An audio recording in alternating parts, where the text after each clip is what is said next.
Hello, and welcome to 80/20's Product Highlight Series. Today we're going to take a look at Deadbolt latches. These latches are perfect for guarding and enclosure applications. They're easy to install and available in both fractional and metric.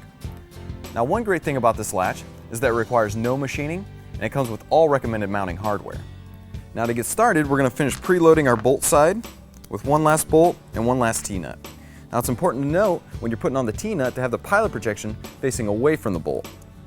Get that on there. We'll just take our frame here. We'll slide it into the open T-slot. Find where we want to put it. Take our wrench and tighten it down.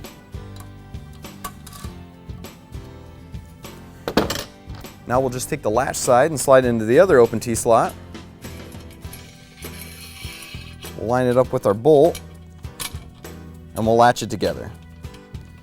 Once we have that latched together, we'll go ahead and tighten down the latch side.